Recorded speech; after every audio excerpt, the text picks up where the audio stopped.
What is going on, people? Welcome to Throwdown Your Questions, episode 507.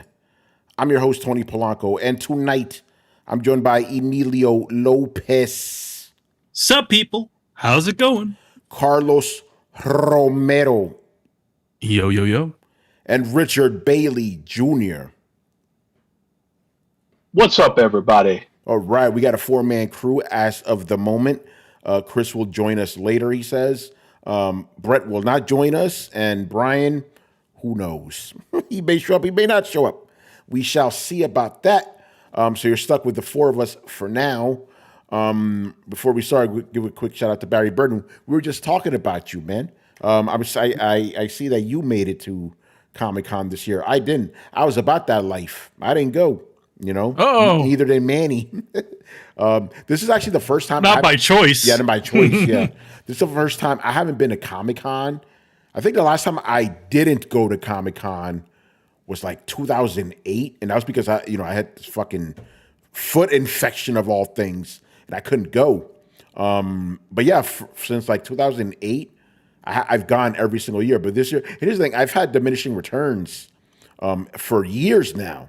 You know. And yeah, like, the fact Manny's out there is like, fuck's the reason for me to even go, But obviously we used to go there all the time when we were just regular folks, before we were in the industry, spend all weekend there, Yep. And obviously in the industry, we were both there constantly doing our thing. But yeah, it's really not what it used to be, and also just speaking for myself, I'm not really interested in a lot of the new stuff that's going on. I don't really care about new comics, new movies, and TV shows generally don't interest me. It's because it's really more of a pop culture show than anything. So it's like, I don't even cover video games as much, and even video game things, there are slim pickings. So yeah, I mean, maybe this year, I've been so busy, I just didn't bother registering. Maybe next year. But even then, think about this. For the last 3 years that I've gone for like maybe an hour at most, I think last year I literally went just to like link up with my boy, George, and then we left. I was there for like 5 minutes, Anyway, but if you did go to Comic-Con, I hope you guys had a great time, Apparently, we are Negan. What do you mean? Oh yeah, we are. Anyway, we could pimp it. It's all good, we can pimp the show. There's Throwdown Coalition are always associated, so I don't mind. We should make that into a T-shirt or something. I don't know if we could. I mean, the merch. The merch. Yeah, that's a great idea. It's got a crazy good logo. I wonder who designed it. Excuse me. All right, man. With that out of the way, let's get into these questions, man. Assyrian Air Force starts us off this week with Spider-Man 2 not getting DLC. Do you think Insomniac Games will instead create an offshoot standalone game featuring Miles Morales or maybe Venom? Manny, I know you had some thoughts about this. I mean, to be honest, I think in general, even though they didn't directly say it, there's so many things that were suggesting possibly some DLC coming in the future. But my guess is I think that your thought is right. I think what's going to happen is that all of that is going to be put into a spin-off game, just like what happened with the Miles Morales game. I think it's going to be another Miles Morales title. Since the last time they say, Peter is going to be taking a break or something like that. They sort of suggest that in the game, in the previous one. So my guess is that I think that this will be, it might be a sequel to that, Yeah. Because remember, but yeah, go ahead. Yeah, because we also don't know how long it's going to be to take to make the Wolverine game. Possibly 5-6 years, don't know. Then especially with all the leaks, they may have pivoted and changed the whole game around just because of it.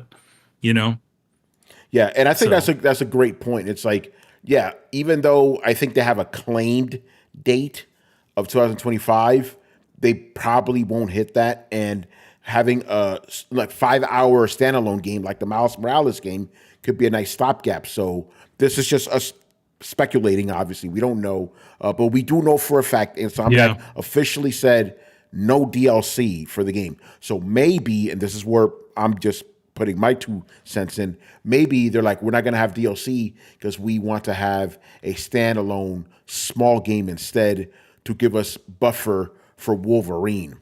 Again, And I mean, go ahead. And I don't know if you guys mentioned this, but they already had a Venom level in the previous game, so it feels like it's like just a natural step to create mechanics already there. They got all of that. So, creating a small Miles Morales type Venom dedicated game, I feel like would be a good, quick thing to do that would probably work out pretty well because they've already done it.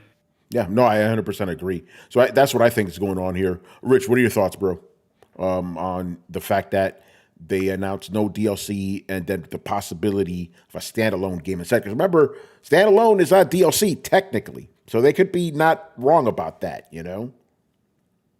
I think you guys summed it up perfectly. I know that Tony Todd has said before that I don't know what the percentage of recording that he did, but he said he recorded a whole bunch more stuff they didn't use in Spider-Man 2. So, I think a standalone Venom game in between Wolverine would be great.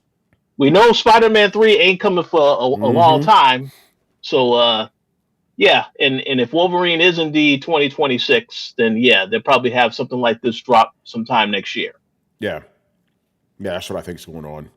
All right, good question there.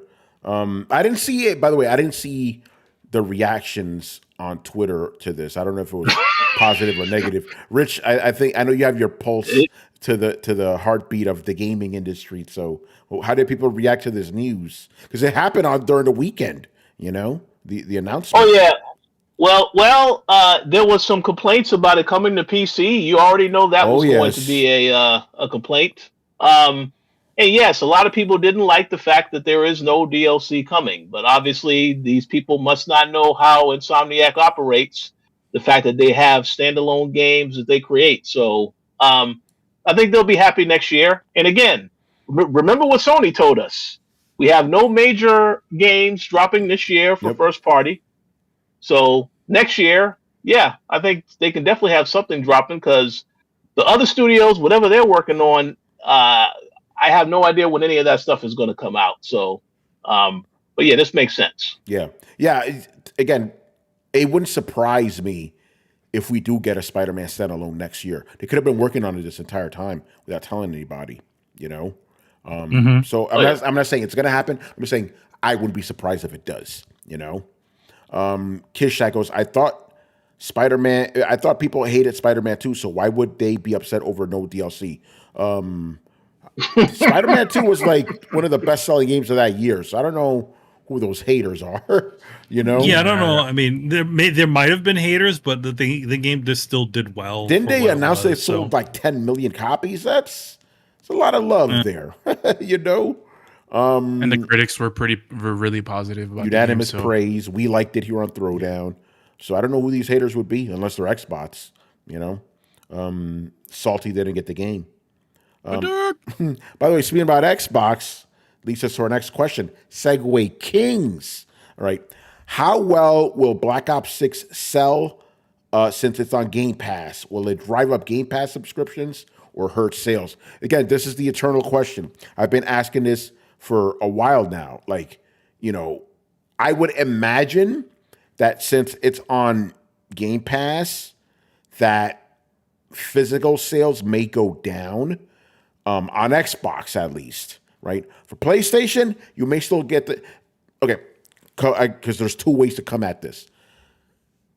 If PlayStation guys don't decide to get an Xbox to migrate over, to play Call of Duty, I think you're probably going to see the same amount of sales on the PlayStation side. And if this game's really, really good, you're going to get strong sales on PlayStation. However, you may get lower PlayStation sales if those guys decide to get it on Xbox. But you have to think, why would you want to get it on Xbox, right? Because correct me if I'm wrong, as of this moment, they haven't said they're going to be getting shit before PlayStation, right? Like get passes and all this shit. Has anything like that been announced? I'm going to guess not. Nobody answered. No. It's coming to everything day one, so there is no incentive aside from if you have Game Pass, then I guess you get it for free, depending on what tier of Game Pass you have. That's the other thing I'm confused about, the tiers. Okay, so Rich, they don't have the whole early access 3-week shit like PlayStation used to have. They don't have any of that. Oh no. Mm-mm. Interesting. Okay, I'm glad you cleared up. Okay, so if you're a PlayStation guy, you on the surface you could be like, hey, if I get this thing on Game Pass, I don't have to pay for it. But if you don't own an Xbox, you're paying $500 plus a subscription to get this game. Why wouldn't you just play it on PlayStation, right? So with all that was just to say, I don't think you're gonna have PlayStation guys migrating to Xbox since there's no incentive to. Again, the main incentive of you only pay $15 a month is negated by the fact you have to buy a $500 console. You know. Now, Rich, the question is, unless you want to say something real quick.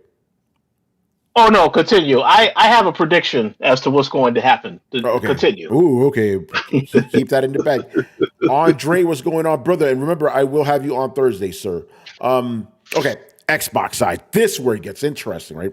If you're on Xbox and you always bought Call of Duty, why would you bother buying it now? If you could just get it on Game Pass for $15 a month, bruh. So I think on the Xbox side, you will see diminished physical sales. And why would you even buy digital? You have no incentive to. You know, again, remember, Manny, what have we been talking about? Now companies are flat out saying, you don't own this fucking game if you buy digital. Yeah. You know, so thank you, Andre. So I think PlayStation sales will remain steady, especially if the game is really good. But Xbox physical sales and even digital sales will be diminished because you get the game on Game Pass. Rich, what's your theory? All right, this is going to be controversial. I know Carlos likes when I say it's going to be something controversial, but I will be controversial with this. Let's go. My honest prediction, this game is going to sell better on PlayStation 5. And let me explain why that is. PlayStation obviously is the top selling console. I'm not saying that every PlayStation owner is going to pick up this game, but I kind of feel like a good amount of the audience, even if a good amount of the audience picks up the game, is going to sell better because, you know, Xbox doesn't count sales. They're going to count Game Pass subscriptions.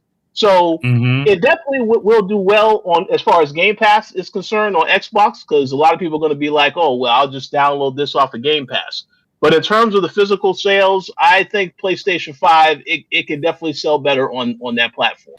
All right, Richard Bailey Jr. Yeah, Richard Bailey Jr. Tony, I got to cut you off because I know what you're going to say. I know what you're going to say, Richard, and you said it's controversial. Let me just respond with that with this. Because that's exactly what all of us have been saying, and I'm pretty sure Tony's going to say, yep. Well, I was actually about to say that you literally just said what I said 2 minutes ago, but more eloquently, more succinct, which is interesting because I'm usually the guy. Yeah, remember, Rich, I said you're going to see steady sales on PS5 and lower sales on Xbox, which means I just didn't say it the way you did. Yes, the PlayStation 5 version will absolutely sell more than the Xbox version. No question about it. No question about it. Because again, if you're on Xbox side, why would you buy it physical or digital? There's no incentive to it, you know? Yeah, there's no there's no incentive to go and buy to invest in another console, spend another, like you said, spend another $500 and then a subscription cost. No, people are just going to stay where they are. Yeah, it's not going to cause anybody to go over. And now, if you're on Xbox, you're not going to buy digital physical. You're not going to buy digital physical either. You know, you don't need to. You're not going to buy. Yeah. So if anything, they better hope that it causes more people to invest in in Game Pass, because otherwise, Because here's the thing, like if the way this works, and I know a lot of people would be pissed about that, is if they locked the garden. If they just said, no, the only place that you can get this is on Xbox. Yeah, that's the way you get people to go over. But they're not doing that. So but they're not going to do it, because the whole reason why they're not doing it is because they can't guarantee those sales. That's right. They need PlayStation to make them some serious money, because they're not going to do it on the Xbox. Yeah. Mm-hmm. So it's going to be interesting, because again, I don't think this is going to drive up Xbox subscriptions, Game Pass subscriptions. I really don't think it's going to move the needle in that end. If you're on Xbox, you're already getting the game effectively for free if you're a subscriber. So, and I don't think, maybe there's going to be some normies, but even they would have to buy an Xbox for the first time, So I don't think it's going to. Go ahead, bro. And I will say that I think a lot of the Call of Duty heads, the hardcores, the dude bros, those dudes, I feel like Game Pass isn't going to sway them more than where their friends play. So if there are people who play on Xbox and their friends play on Xbox and they bought Call of Duty on Xbox every year, then they might consider Game Pass. But Carlos, it's cross-play. It doesn't matter. It's cross-play. It doesn't matter. You don't have to go where your friends are, because you're good. There's one thing though. If you're on PlayStation and you play with your friends on PlayStation and you use PSN chat to talk normally, that's right. That's maybe that's point. But that could be one of those factors. Yeah, but I agree with you. Although from what I understand, people still use Discord overall, no matter what platform they're on. That's a good point. But you're right. There's still going to be those people. If you're on the PSN chat, you're good. You're not going to migrate.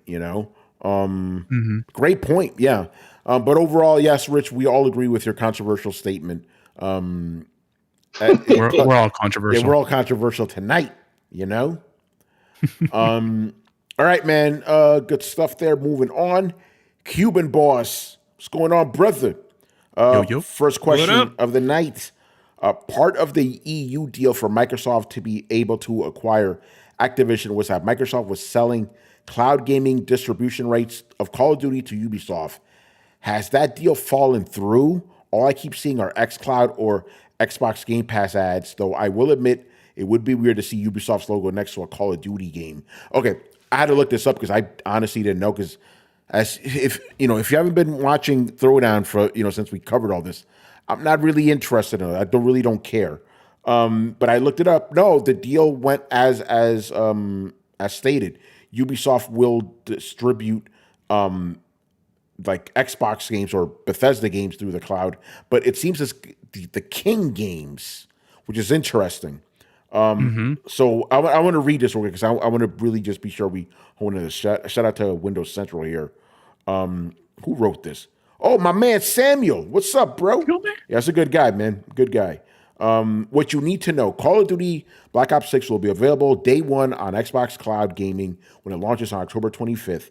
Microsoft was forced to sell off the cloud streaming rights to Activision Blizzard King games to Ubisoft, meaning the company has to pay Ubisoft in order to add these games to Xbox Cloud Gaming. Xbox Cloud Gaming is included as part of Xbox Game Pass Ultimate, which also includes day one access to new Xbox first-party titles. Diablo 4 was the first Activision Blizzard King title added to Game Pass, but the hack-and-slash RPG is not available on Xbox Cloud Gaming right now. Interesting. One of the biggest games of the year will be available, whatever. Call of Duty coming to Xbox Game Pass. Xbox Cloud Gaming is available through Xbox Game Pass Ultimate, Microsoft's gaming subscription service. Let me read this last part. Xbox Game Studios and Bethesda Softworks titles are available through Xbox Cloud Gaming, but Activision Blizzard games aren't guaranteed. This is because Microsoft had to sell the cloud streaming rights to these titles to Ubisoft in order to get the acquisition of Activision Blizzard approved by the CMA, the UK regulatory body. So it did happen, which is kind of interesting, but no one's really talking about that anymore. I wonder if Ubisoft's going to use that to make money because they're not doing very financially well right now. So to answer that part of the question, the deal didn't fall through; it went through. Everything's going as is. But I don't see how. I don't understand all the particulars here. I don't see how or if this would affect, Call of Duty on cloud services. I don't. Really, I'm not. I'm not sure. Yeah, I'm a lot of that stuff. I'm not too sure how it interacts with Call of Duty, but I feel it's kind of weird how Ubisoft is the one that gets to claim this.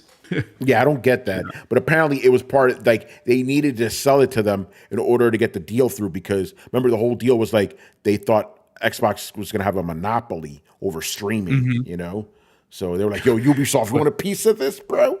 And now that Ubisoft is failing to the ground, I wonder, it's like Microsoft's like, oh, we're going to purchase them because we're saving them.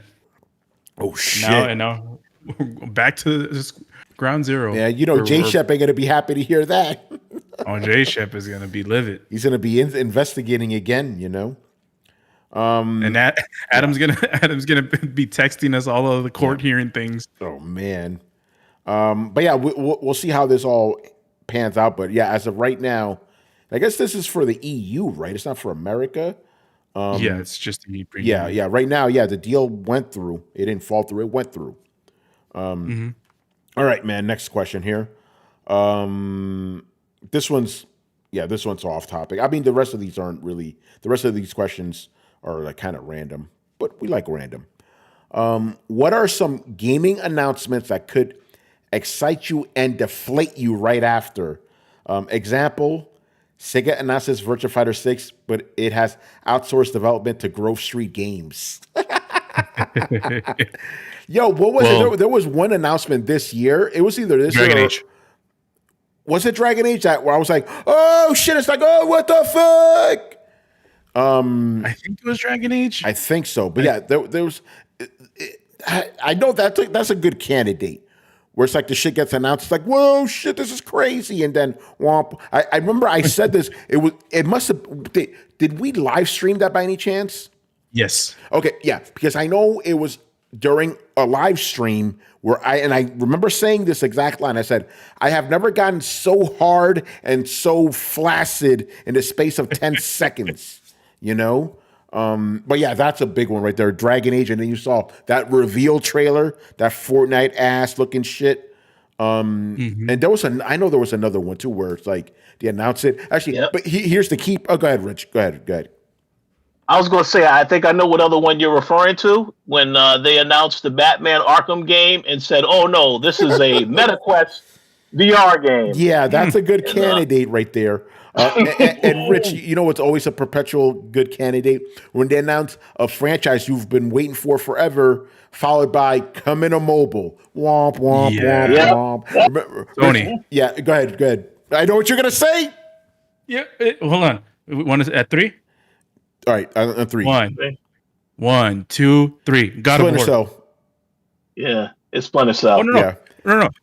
Remember, God of War they announced God of War. We thought it was DLC. Well, we thought it was like a proper DLC, but it was that stupid. What do you call it? That was it. That was the announcement. That was it. Yes, where they announced God of War free DLC. Fuck. Oh, it's some fucking roguelike shit. Womp, womp, womp, womp, womp.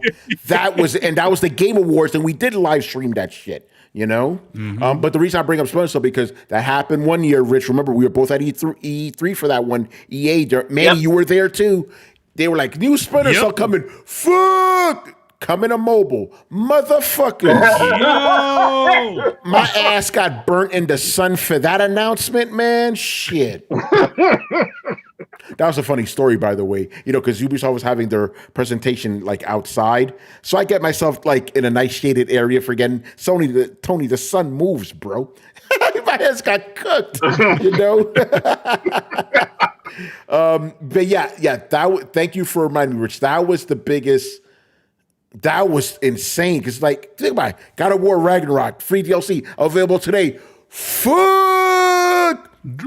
It's just like Hades, bruh. Yeah. No. Pero why? Pero why? Oh man.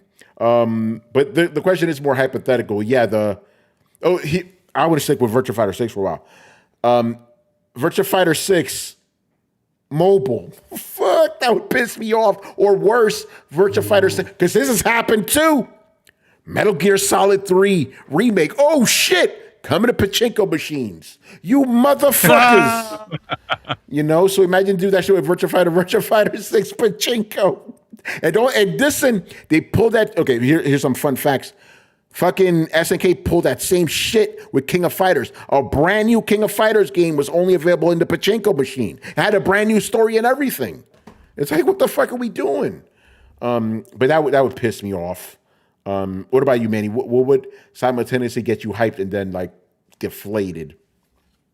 I mean, definitely stuff like that. Or it's just like they take a new franchise that you had been waiting for a while, and then just turn it into into something like a mobile game, or have some really lousy game studio, like Metal Gear Solid by the people that didn't bring you Abandon. It's like, what the fuck? They probably would never hand it over to them, but still, yeah. I feel sorry for the Marathon fans. Imagine you've been waiting for Marathon, boy. You heard that announcement. Look, Marathon, let's fucking go. It's a snooter shooter. What the fuck? What the fuck? Yeah.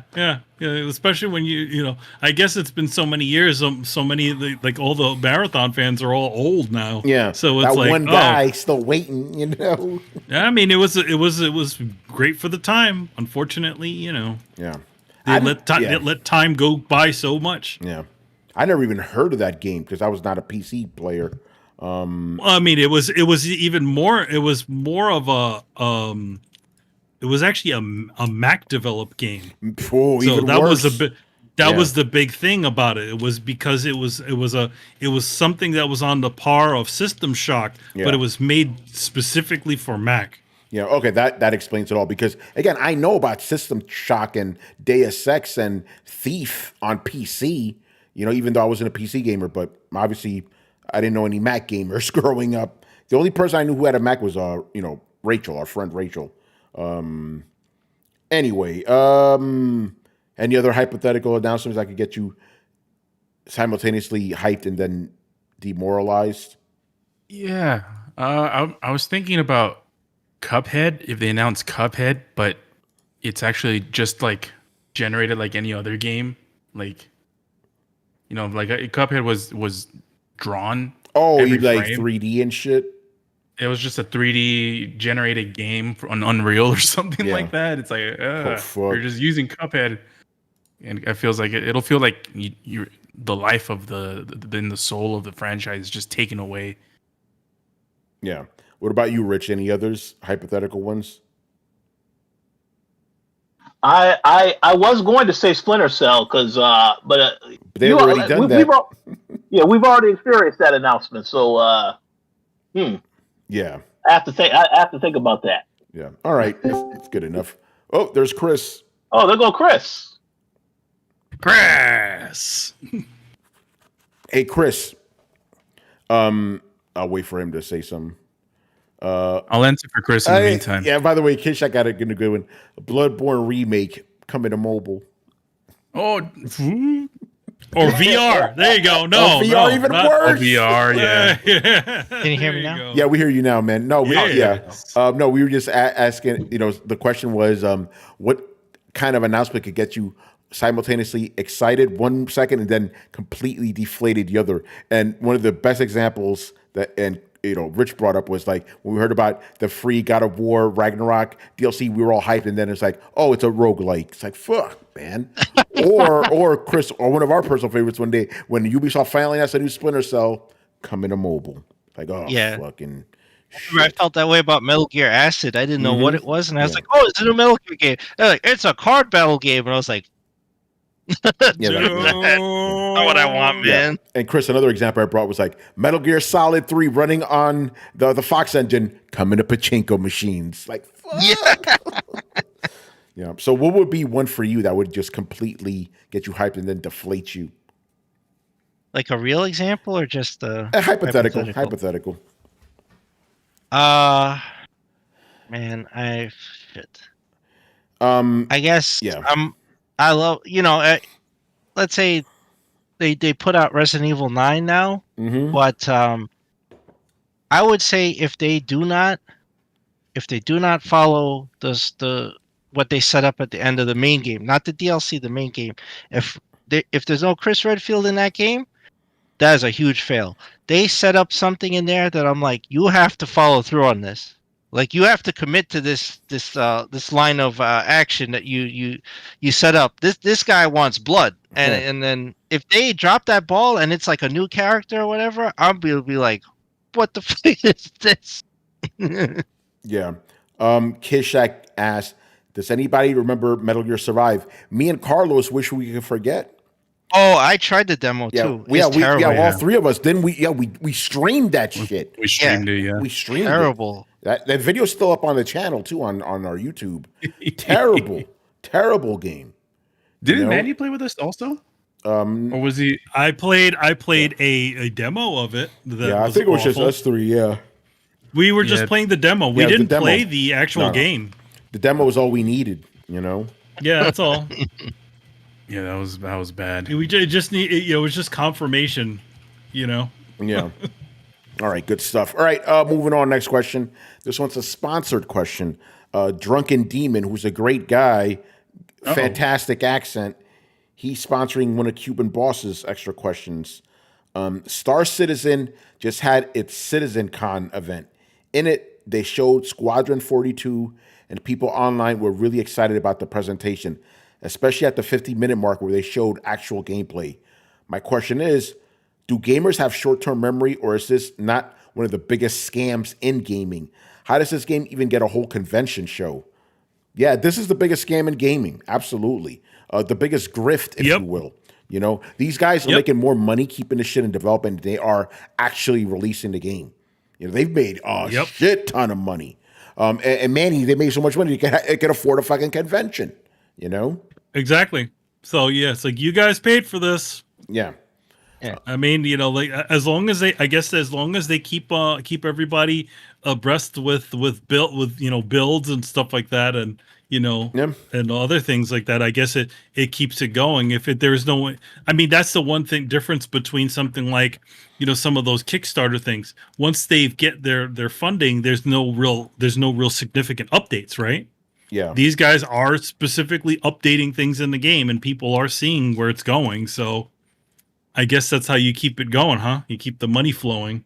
Yeah. Rich, Chris, you were going to say something? Oh, no, I just don't understand how you have a convention for complete vaporware. Yeah. I mean, they've shown just like alpha footage and all this shit. If Brett was here, he could go on a better rant than I could, because he actually looked at this shit. I've seen very little, but it's like there's no game. How do you have a convention and celebrate something that doesn't actually exist except for reels and demos and I don't know, fucking Squadron 42? How did I know? You don't even have a game. I don't get it. It sounds like a crypto convention. Yeah. Oh man, but yeah, it is the biggest scam in gaming. Absolutely, crazy. A CitizenCon for what? For vaporware, bro. Yeah, and I don't even to be fair to them, at least from my perspective, I haven't seen much. I haven't been keeping in touch with anything with Star Citizen in the past year or so.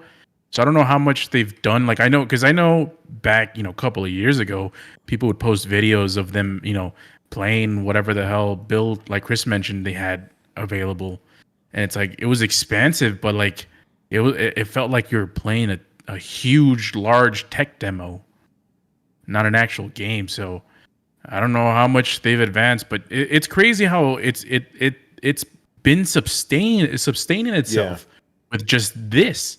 So either we're missing out on something, or there's just a huge swath of delusional people out there that are just giving money, carelessly to this company to just keep going.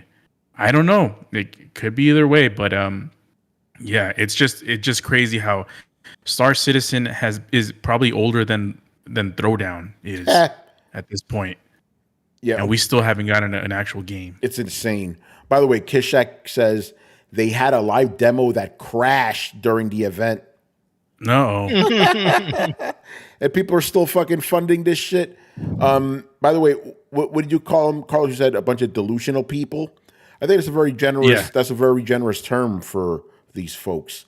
I'd call them something. I call them something else. Idiots. You know, morons. Hell, hey, man, you know. I'll even use a word we're not supposed to use anymore.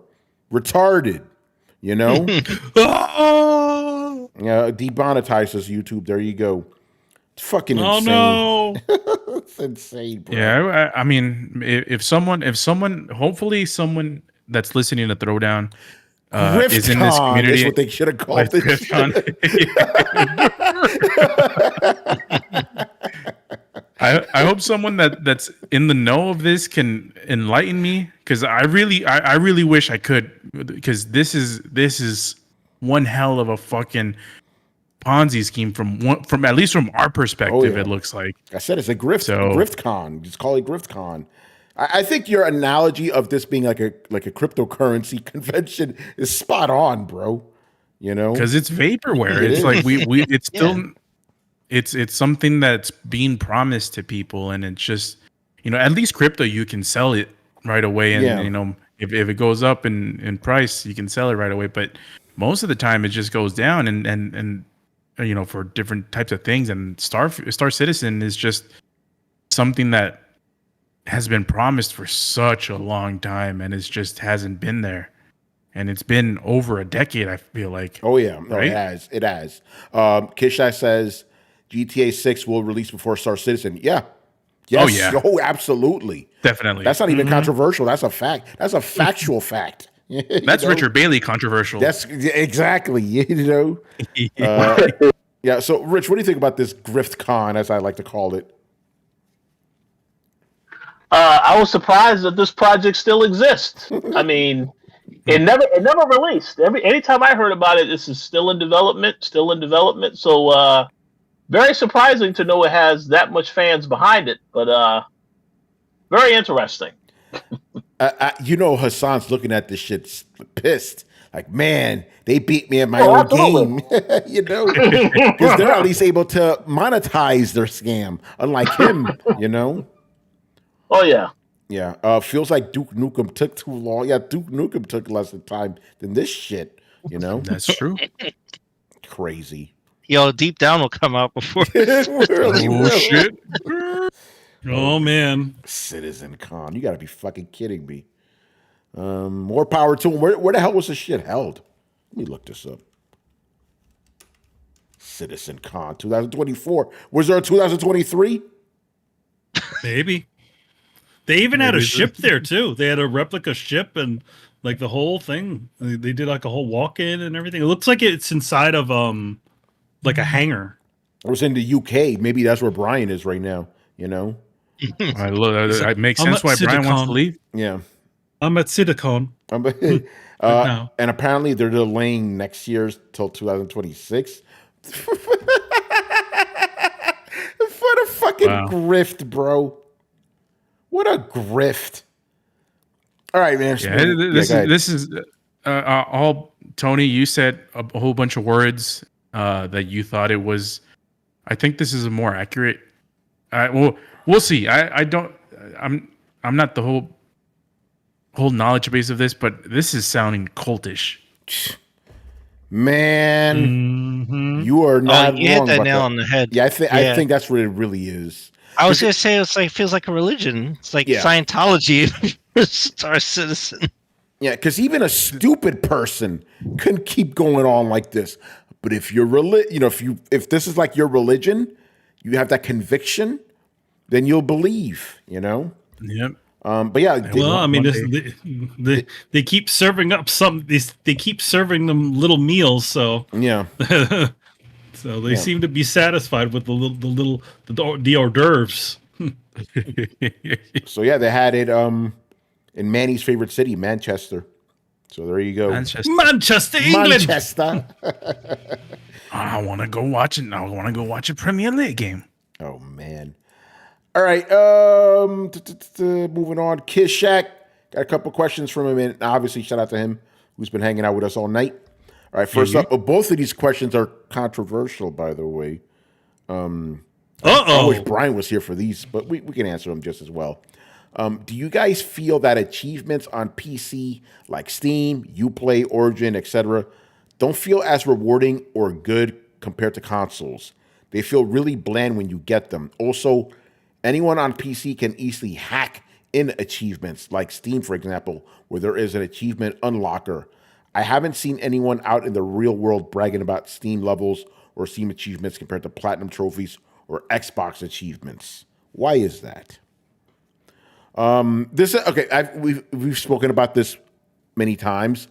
I personally don't feel that Steam achievements are as satisfying as on console because you don't hear any audible thing whatsoever. However, if you're playing a game on Steam Deck, you do. You get a nice little whatever when a thing pops up. So now it is almost as satisfying.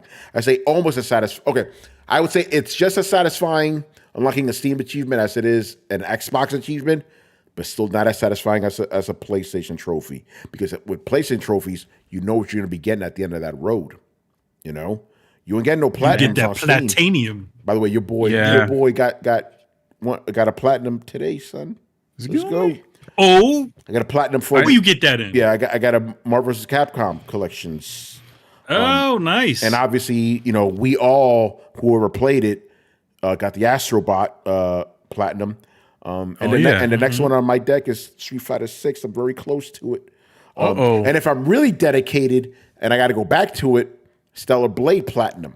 So Stellar Blade. We'll see what happens with that. But so yeah, I agree with the general consensus that it's not as satisfying. But I know if Brett and Brian were here, they would say these achievements are better because you actually earn real rewards or something. I don't know how that all works. So Carlos, I don't know how it all works. But for me personally, I don't care about earning rewards. I just want like a good checklist of things I've done in the game. And if I get a platinum, even better, Yeah, I feel like the rewards, I'm not too familiar with them also because I don't really pay attention to them. But I can explain sort of part of the satisfaction of achievements and trophies. Number one, achievements were the first ones to do it like in that way. So I feel like they're kind of more the pioneers, or at least the ones that made it popular to do these kinds of things. Yeah. So, that was bragging rights in the console wars against PlayStation. It's like, we got achievements. You ain't got shit. You barely got online on PlayStation 3. And that was the bragging right. And it was really satisfying. Like you mentioned that sound. Yeah. When you get an achievement, it's really satisfying when you get an achievement. And that's number one. Number two, PlayStation copied the formula back when a whole bunch of ponies would be like, achievements are trash. It doesn't mean anything. Now, but Sony copied the whole formula and marketed it better than Xbox did. Yeah. So that's their claim to fame when it comes to these trophy/achievement things. Steam, it just seems like it's just there. Yeah. Like it just exists. I feel like it doesn't really, I don't know, they just don't advertise it as well, whether it's through the way in the interface where it shows up, it's just a number with a circle, or the way that it, like you mentioned, when it pops up, like when you're playing a game on Steam, you can barely tell when you get an achievement on your PC. And so I think it pops up in the bottom right, if I recall. Yeah, bottom right. And to your point, again, I had, because I was playing Marvel vs. Capcom first on PC, and I was getting some achievements. I'm like, that's cool. But I started getting the same trophies when I'm playing. I'm like, ooh. So, yeah. And then I'm like, yeah, I'm just going to get the platinum on this shit. I could get 100% on the PC version, but what's the point, Carlos? I'm not going to get the same satisfaction, Exactly. Like the platinum it's the ultimate, pun intended, trophy. And with Steam, and let me know if I'm wrong. I don't Like they don't do the whole thing that PlayStation does, where they had like a screenshot with the cheat, the trophy. I like the way it's configured. Like it just looks like it's a library of your of achievements. Yeah. Like it just looks like really well crafted the way it's presented to you. And on Steam, I don't really see that. Or maybe that's because it's just tucked in on another corner of of your profile on Steam. Yeah, it's not as easy to access, and you're right, it just looks nice on PlayStation. Even Xbox achievements don't look as well organized to me, you know? Yeah, I agree. So yeah, that's one of the reasons. Again, we've talked about this many times, but this is the first time Carlos and I could gush about these without Brian and Brett butting in. Yeah, Because they don't like I mean, Brian likes trophies. Obviously, he's got a fair hand full of platinums, but he likes Steam achievements because you apparently get like real world rewards. I don't know what the fuck they are, but there you go. Yeah. Yo, Carlos, let's hear enough for a set. The rarest platinum will be Concord.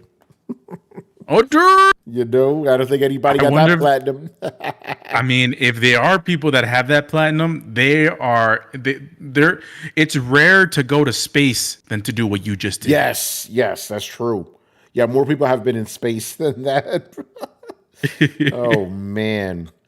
Anybody else want to jump in on the whole Steam achievements thing? Chris, what are your thoughts? I know you like getting your trophies too, your platinums. Oh yeah, PlayStation. It matters, and I see what he's saying because you could easily mod a Steam game or use trainers or whatever, and whatever pops isn't satisfying. It's not real, you know. I care about PlayStation because it's like you did that, right? You had to grind that out, and you get that platinum. It's so satisfying. So, to me, the PlayStation achievements, that's legit. That's bragging rights. Steam, I don't even care when they pop, you know. Yeah, it's inconsequential. All right, man. There you go. Now, this one is very controversial. Why are so many PC gamers diving into the console wars this generation? I thought they saw themselves above all that, avoiding debates with quote-unquote console peasants. But now, especially since the PS5 Pro reveal, they're jumping into the fray in full force. You barely saw this last generation, and it was even rarer during the PS3 and Xbox 360 era. What's changed? Ooh. Have you guys noticed this? I haven't, but I have a theory as to why. Rich, you want to go first? Have you seen any of this? Well, let me just say one thing: the elephant in the room. Yeah. PlayStation games will come to PC now, so I think that's a reason for. Because I mean, a lot of people I know that have a PC, they've always wanted to play Spider-Man. They want to play a lot of the Sony games, but they didn't want to buy a PlayStation 5 or PlayStation 4. So the fact that those games are coming to PC now, I mean, I kind of feel like that's probably giving them just a little bit more bragging rights for the PlayStation fans that bragged because their games were only on PlayStation at a point in time. That's a good point. Manny, you ready to say something? All right. So here's what I think is happening. And it's kind of like twofold. One is that even though obviously a dedicated gaming PC is more powerful, PS5 Pro kind of inching up there. It could be a viable option to some people who just don't care about all the other benefits you get from a PC, right? So maybe that's why this conversation has kind of started in a way. And two, and this is what I really think is going on, I think it's console guys going, yeah, man, I don't need a PC. Man, I could get the same shit for $700. And the PC guys are like, you guys are stupid, you know? So maybe that's what's really going on here. And also potentially this too. Maybe some PC guys, I'm not saying everybody, but there may be a small fraction of PC guys who may be like, fuck, I just spent $4,000 on this fucking rig, and these guys are getting really good performance with $700. That's probably very, very minuscule, but perhaps that's there. But I think it's really more that the console guys are probably egging on the PC guys. You know, the PC guys are like, oh yeah, you know, I will see about that, Buster. You know. Yeah. What are your thoughts, Carlos? I feel like so number one, the biggest argument that PC guys had back in the day is power. Yeah. I feel like so they always touted that, PC Master Race and stuff. But now there's just so many more people on PC than there were back then, and then there's been just so much type of parity in terms of just games are kind of expected to be on everything now. And back then there were like actual AAA PC releases, and that weren't even expected, like World of Warcraft, like that that was expected to come out on PC and nothing else, or StarCraft. And now it's like those types. I don't know if those particular games are ever going to come out on Xbox and PlayStation, but at least like Diablo. I'm just mentioning Blizzard games at this point. Yeah. But now they're more looks like they're gonna be releasing on consoles as well day one. And now console games like like you mentioned, like Spider-Man and God of War, those are coming out on PC as well as all the Xbox games. So there's just so much more parity in terms of the conversations that are had between PlayStation, Xbox, and PC players that it's just inevitable to have much more conflict. I agree. Yeah. So in that sense, it's not really that PC guys are jumping into conversation. It's just that the two worlds are kind of merging more than ever. So those conversations are just naturally going to happen, But obviously, there's still mudslinging and all that from both sides because this is what gamers do, Yeah. All right. So, Manny, you got any thoughts on this? No, I mean, you said it all right there, man. Cool. All right, man. Unless we get any more questions, this will be the last one for the night from Mr. Tumeke. Now, this is a question he had for us from last week that I didn't get to. Remember, people, if you drop us questions after 10 p.m. Eastern, I probably won't see them. So get them questions in before 10, All right. He actually had two questions, but one of them was, what's a game that you like that everybody hated? That's a favorite question among people. I noticed that. This question gets asked every 6 months or so. And we've been doing this show for 10 years, the question show. So, and we get it all the time, at least minimum once a year, but at least twice a year we get this question. This is a popular one, And the one me, Manny, and Chris always bring up is the order. The Order 1886. Yeah. But we admit, the game has its faults for sure. Not perfect. It has its faults, but I feel like, that's nothing a sequel couldn't fix. Exactly. The game did well. And also, remember, a lot of the problems with the game is what people brought into it. They thought it was a 4-player co-op. Nobody ever told you it was, bruh. You brought that in. But again, the game does have obvious faults. The fucking final boss is the same. You fought that motherfucker 2 hours beforehand. It's the same shit. Yeah, exactly. But we're not gonna go revisit that road. But we will probably revisit this question again in another 6 months. Again, a very popular one. Now that can't even happen because Ready at Dawn is gone. It's over. Ready at Dawn is one of the studios that Meta closed down.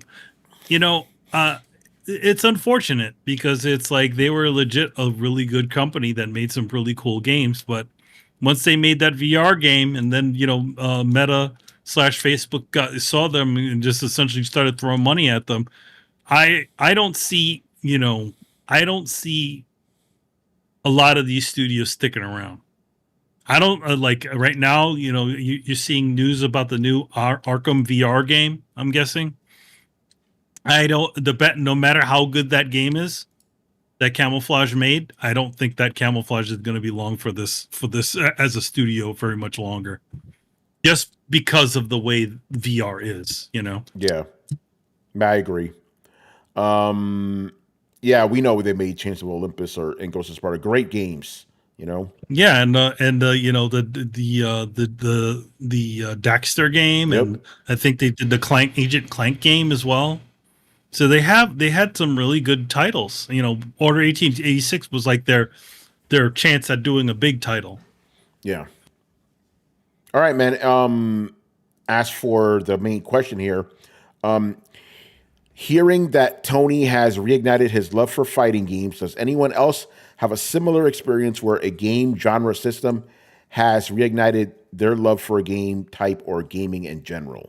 So yeah, what about you guys? Is there an instance where you may have fallen out of favor with gaming, or even a genre? It's like, oh shit, I'm back now. You know?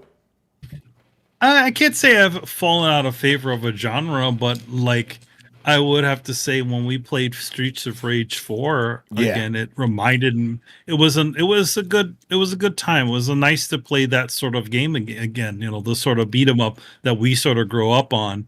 You know, but obviously modernized with, you know, levels and all kinds of other funky things, but genuinely I would say it's not that that I fell out of favor. It's more like no beat 'em ups were being made anymore, you know? It's true. And that game kind of reignited a mini, you know, beat 'em up revival. You know, we eventually got Turtles out of that and all that. So that was good. And they have like a Toxic Avenger one coming out, and there's a G.I. Joe one coming. Yeah. You know, so yeah. Shinobi's coming back, you know. Even though that's not really too much of a beat 'em up. That's not beat 'em up, yeah. That's a side scroller though. Yeah. Didn't Double Dragon come back? It came back a couple of times, I believe, in different iterations. Double Dragon came back a couple of times. There's a new 3D version, and then you know the River City Girls, that's right, you know, of the River City Ransom, you know, things. So they've all been sort of coming back. You know, those games are not like a huge investment as far as, you know, games go. So you can push them out pretty damn quick, and then, you know, the quality of the work that's being done, a lot of them is very good. So yeah. Since you brought it up on that topic, and I don't want to end the show too early, again, I've been listening to a lot of the Triple KO podcast with, you know, Justin Wong, Maximilian, and all these guys, and they had an episode where they talked about beat 'em up games, because there's a lot of cross pollination between fighting games and beat 'em up games. Remember, think about it like this: Final Fight was originally the sequel to Street Fighter, you know? And then when Final Fight did so well, they were like, hey, make another one of those, you know, for the kids. Like, no, we want to make a real sequel to Street Fighter. So there's also cross-pollination. So yeah, the point is, like, those kind of side-scrolling games and fighting games kind of have a lot of symmetry. Although there was one particular I want to point out that always annoyed me: Street Fighter 2010, The Final Fight. This game was neither Street Fighter nor Final Fight. What the fuck? You know? Oh, man. But anyway, to answer the question, it was a platformer. It was a platformer, yeah. But yeah, it was. Anyway, the reason I got sidetracked, Manny, on that episode, Justin Wong was on us, but they had a guy from Way Forward, who worked on River City Girls and stuff. So he was just talking about the games that inspired him, and, you know, some of the things that are fundamental to side-scrolling beat 'em ups and stuff. And during one point, Max brought this on, and it's kind of true. He's like, if you think about it, arcade games were kind of pay to play back in the day, because the first couple levels are easy, and then they get you, and then you're hooked. Put in those fucking quarters, you know? Yeah. And that's why games were so difficult back then, you know? And the guy from Quarter Munchers, yeah. And the guy from Way Forward brought up a good point. It's like that same difficulty translated to home consoles, even though they didn't need to, because they weren't trying to suck up your quarters. But that thing just kind of translated. Yeah. And even little things, Chris, like, you know how, like, when you do a super move and then you lose some of your health, it's like, why is that translating to home consoles? It makes sense for an arcade. They want to suck your quarters, you know? The worst is that consoles translated the countdown clock. It's like, what is ticking down? What is killing me? Yeah. Right? I only have 90 seconds to get to the end of the stage. What the? Like, why? Or fucking continues. Like, why?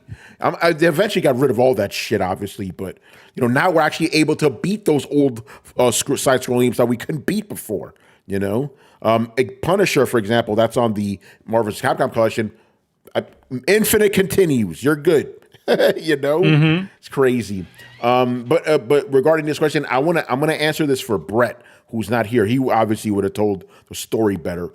But when Rachel passed away, he was, you know, very despondent, obviously, you know, very out of it, and he kind of lost a lot of love for gaming. You know, main reason he still stayed on the podcast is because he wanted to hang out with us and stuff.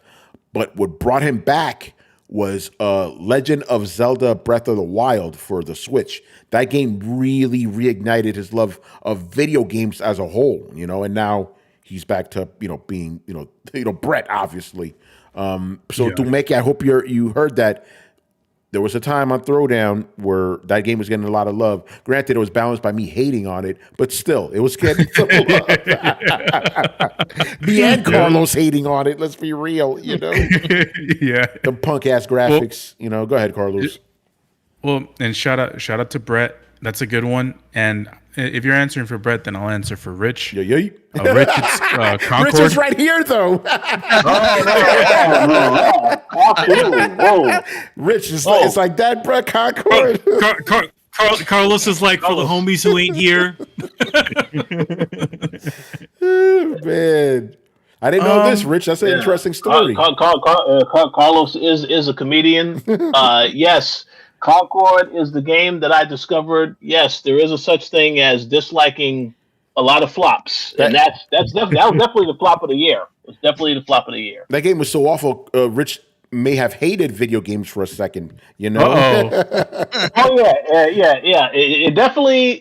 Anyone like if you like a hero shooter and then you see that game, no more hero shooters after you see that. So that's like the general consensus. But Carlos, I want to hear your kind of story if you have one, because like me, gaming has been very disappointing for the last 2 generations. Has anything reignited? Actually, I think I know the answer, but keep going. And I'm pretty sure there's one game that I feel like there's a couple. I will say there's a couple of games sprinkled in throughout the last couple of years that have reignited sort of my love for gaming, and have created like pockets where I'm like, damn, like this is how it felt when I used to play back in the day. Monster Hunter World was definitely one of them. Playing with the fellas, it's like, damn, like can't wait till like we come back to go play this game so we can hurt some Nergigantes and do all this stuff, get some Japanese in the party and tear shit up. That was fun, man. And that's why we're so hyped up for Monster Hunter World, or no, Wilds. I was about to say Rise, but not that one. Yeah, that's one disappointing. That's one super hyped up time when we got disappointed right after. That was one of them, and but one game that like it just changed everything. Where I'm like, man, this generation sucks, but at least this game exists. Like this game kind of made it worth it to be in this generation, even if everything else was ass, which it wasn't, but a lot of it was. And that's Elden Ring, man. Yeah, man. Elden Ring, it just gave me new life for video games where I'm like, man, like I just all I want to do is wake up and go back to this game and play it. Explore it. Just like obviously like, and you talked about Brett's story. Mine obviously isn't as deep as Brett's, because that one was just pretty deep. Yeah. But for me, I would just remember Brett talking about Breath of the Wild and how he would talk about how the game just made him want to explore the world, and how the lore was incredible, and how all the positive things that he had for that game. I always wondered, like, because I didn't see the same things, because we played Breath of the Wild and we had like a different experience when we played it. But when I played Elden Ring, that's the experience that I had. All the talking points that Brett would mention when he would talk about Breath of the Wild back in the day, that's exactly how I felt about Elden Ring. And the DLC, Shadow of the Erdtree, was amazing as well. And the thing with that game is it did 2 things that I love. It's got the single player game and the world you can explore, and everything just doesn't seem like it's wasted, and it's creative, and it's got its own style and everything. But it's also got the multiplayer aspect where it puts people together, and it's just playing with the fellas, doing all this thing, beating a boss, wondering why Chris's bosses were harder than when we did them, but Chris is better than us. Well, we know it was because he was a New Game +3. But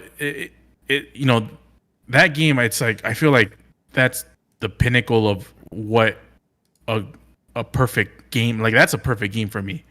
Even though I can name flaws from the game, but that's a Carlos perfect to quote Tony. Elden Ring is the one that just even though with the ups and downs of the generation, all the complaints that I usually have about it, Elden Ring is one of those things where it's like it makes it feel worth playing. Yeah, though you could have completely written this generation off if not for that game. That game, and even though it is technically a last gen game, it's special, man. You can say it about because we're the From Software brothers around here. We've been playing these games together for a while, but that one, to quote the kids, hit different. It just hit different. It's what I wanted Breath of the Wild to be, actually. Yeah. So fucking good. It doesn't have weapon fragility either. Nope. They got rid of that shit. Like Tony been complaining about this. Get rid of it. Rid of that shit. Yeah, man. Chris, what about you? Got anything that kind of either a genre that brought you came back to, or maybe gaming? Well, I have been disappointed for first-person shooters in the years between Halo Reach, and then I would try like some of the Call of Duties and stuff. It's Battlefield Bad Company I liked, but that was even older. But I just fell off of first-person shooters, and I love them. And what brought me back in was Doom 2016. Shit. Doom was fantastic, man. And I kind of was like, "Oh, this is what I loved." And it wasn't. Doom has its own flavor, it wasn't like Call of Duty or whatever. It feels kind of bland. Like Doom was just frantic, and it had all this like fucking heart in it, and it was great. That brought me right back to first-person shooters. Nice. What about you, Rich? Is there any genre you came back to after not playing it for a while? And what game was it specifically that did it for you? So that's a great question. Well, I've always been very hesitant to try certain genres, and it wasn't really until, like, for example, the RPG genre. Our very good friend, Mr. Gary Swaby, as well as some of you. I mean, I've heard everybody telling me, "Yeah, you need to play Final Fantasy. It's a great game." To this day, I still haven't played Final Fantasy, but I played a lot of other RPGs that and I think what really made me curious to get into RPGs, specifically action RPGs, hands down, Nier Automata. Nice. Right after I played that game, I remember that was the first game where they had a demo of it available. It was a demo on, I guess it was on the PSN store. Right after I tried that demo, I said, "Oh, I have to get this game," because I was completely sold with the demo. Then I played the game. I enjoyed it a lot. Ever since that, then, yeah, I play a lot of RPGs. The RPG I was talking about last year a lot, Sea of Stars, fantastic game. And I actually have been playing another RPG recently, but I can't talk about that yet. I will just say, the RPG, that is sort of like, that's probably the genre that I'm really the most interested in now. I still like survival horror games. I still like action and a lot of the big AAA titles, but RPGs, I'm willing to give any RPG a chance, regardless of whether it's a JRPG or whatever. So at some point, I will try Final Fantasy, but I don't know which Final Fantasy to play yet. So I have to consult with a couple people before I make that decision. We can help you out with that, Yeah, it's good stuff. I do want to kind of go back to one thing, Carlos, what you said, because I agree with everything you said about Elden Ring. But I was thinking while you were talking about it, I was like, how come that didn't give me that same feeling as you? Because obviously, like, I loved the game, like arguably game of the generation. But what was it about, fighting games that got me back into it, or specifically Marvel vs. Capcom? You know what it was? With Elden Ring, remember, I got into From Software games as an adult, fully formed adult. Yeah. There was no connection to the childhood. Manny could tell you this. Back in the 90s, my main genre was fighting games, Capcom fighting games specifically. So every time I play Marvel vs. Capcom, and even the new Street Fighter 6, I have that connection to Tony from 30 years ago, and it's special. That's why I even said, half jokingly, half serious, I'm like, "Oh yeah, I remember when I used to be a gamer." You know, like that was life. You know, like even with Elden Ring, that those games came in when I was an adult. So it's like, okay, these games aren't life. These games are what I do away from my life, you know, which is work and shit. But back when I was a kid, that's all I fucking did all day, bruh. He just plays fucking fighting games, you know. But I agree with you, man. Those games like that, like Elden Ring, remind you of why you got into gaming in the first place. You know, it's like so fucking good. And even other games too, like Stellar Blade. I'm like, oh man, I miss playing these type of games. You know, like I remember those kind of games were abundant in the PS2 era. And I said the same thing when I played Nier Automata. I'm like, oh, I miss these type of games. You know, that's a good one. It's kind of interesting, right? I was like, a lot of the genres we grew up with aren't really around as much anymore. You know, like man, like you said, side-scrolling beat-em-ups, that was life too. You know, playing all those fucking games. Well, you know? And I don't know if you guys were at this time. I don't know if we even knew each other at that point. But I felt the same about that. And I remember Castle Crashers came out, and I was like, oh, this is it. That was hype. This is it. That was hype. That was a great game, Castle Crashers, man. I played the fuck out of that game. You know. Why the hell hasn't there been another one? Yeah, right. It's interesting. But see, Castle Crashers. Then, like shortly after, we had the Scott Pilgrim game. So we still had our nice little beat 'em up games here and there. But yeah, when Streets of Rage 4 dropped, everybody was like, "Oh shit, let's go!" You know, and with Turtles. You know, Turtles. You know, and with Streets of Rage 4 specifically was even more special about that was, remember, that game dropped during the pandemic, you know? So when Manny and I were playing, and among other friends, it was nice to play that, remember our childhood, and get away from all that bullshit that was happening in the real world, you know? Yep. So, yeah. Ooh, man. It was funny you bring that up, Manny, because I was thinking about getting back into Streets of Rage 4, too. Because that game has a lot of fighting game mechanics in it, too. You know, bunch of combos and mechanics and shit. Great game. Great looking game. Too, you know, and they've updated fairly recently, you know, and same thing with the Turtles game. They added back to that, like 2 more new characters, like Mondo Gecko and Mona Lisa from the original show. Yeah, because I only ever played that game once. It was me, Adam, Chris, and Carlos. We played it on Steam Deck. We beat the whole game in one sitting. But I never went back to it, you know. But yeah, good stuff, man. But yeah, besides all the beat 'em ups for life, man. Great stuff. All right, that's gonna do it for us. Another good show. Rich, what's coming up for the coalition this week that you're allowed to talk about? That's a good way to preference it. First and foremost, Mr. Adam Vale, Carlos Romero, and myself, we just recorded tonight the latest episode of The Walking Dead, Daryl Dixon. Very interesting episode. Very good. Although there was one point in it that I think Carlos didn't like, but you need to check out our review. But yeah. Oh, I think you cut out the last part, Rich. You said Carlos didn't like it, and then after that, what happened? Okay, can you hear me now? Yes. Okay, yeah, I don't know what happened. Sorry about that. Definitely, you need to listen to our review to figure out what we didn't like about it. So check that out. It's on the website. It's also on our YouTube Coalition YouTube channel. There you go. As for other stuff, there's a lot of reviews coming this week. A lot of different things coming from various people on the team. A lot, you know, we're very busy this time of the year, so stay tuned for that.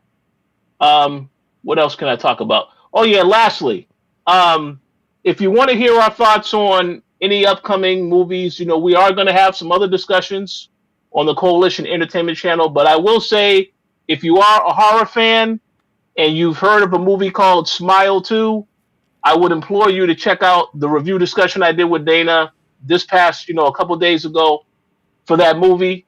By far one of the scariest movies of the year, and I'm not hesitating when I say that. So check out our review, hear what we had to say. That's over on the Coalition Entertainment channel. But yeah, stay tuned. A lot of gaming stuff coming this week. What's up, Young Savage? You're arriving just as we're wrapping up. But